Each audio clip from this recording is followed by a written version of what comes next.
Simplifying fractions. If you remember these circles, we have taken them in the last session and they represent the equivalent fractions. Like here we have a circle. If we divide it into two parts and we take this first part and we ask ourselves what is the fraction that this part represents of the circle. So it's 1 over 2 or 1 out of 2 parts. And let's see this circle here. We have divided it into 4 parts and we will see here what these 2 parts represents from the circle. What the fraction they represent, it's 2 over 4. And let's see if we divide them into 6 parts, it will be 3 over 6. And here if we divide them into 8 parts, it will be 4 over 8. And they all represent half.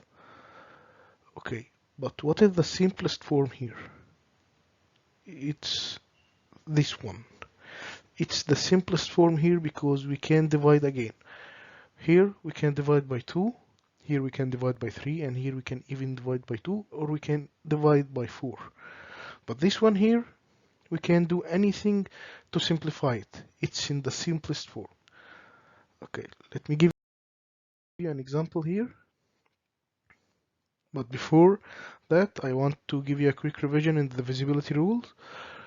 We have 2. If the last digit is even, the number is divisible by 2 if its last digit is even, and 3 if the sum is divisible by 3. Then here 5 if the last number is 0 or 5. Okay. Let's see here an example. Simplify the following fractions. We have 440 over 660. Okay, first thing we are going to do is divide by 10.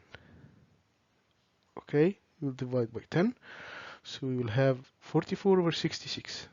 The next thing we are going to do, it's not in the simplest form yet. We'll divide by 11. So we will have 4 over 6. Okay, is it in the simplest form? Or we can divide it by something? No, it's 4 even and 6 even. Both of them are divisible by 2. So we can divide them by 2. So now it's 2 over 3. Can we do anything else to this fraction here? No. So this is the simplest form here. Okay. Find the simplest form of the following fractions. Okay, now we have 5 over 10. So both are divisible by 5. We will divide them both by 5. So we'll get 1 over 2. Okay, 25 over 60, I think also.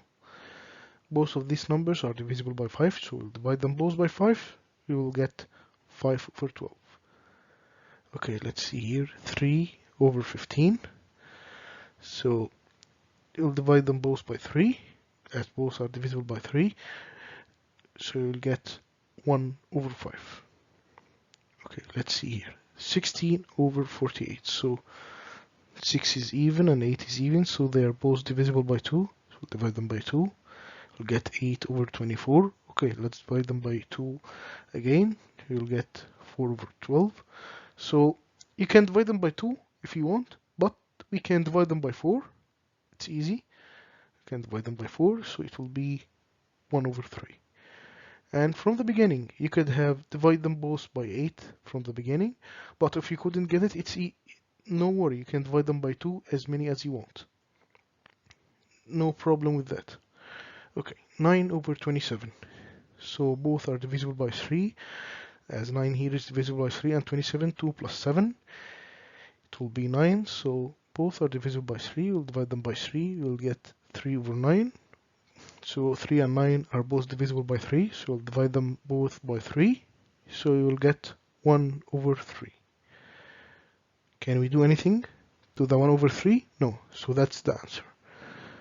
Okay, so you could have divided both of these numbers by 9 and you can get 1 over 3 from one step, but if you couldn't do it, it's okay to divide by 3 as many times as you want.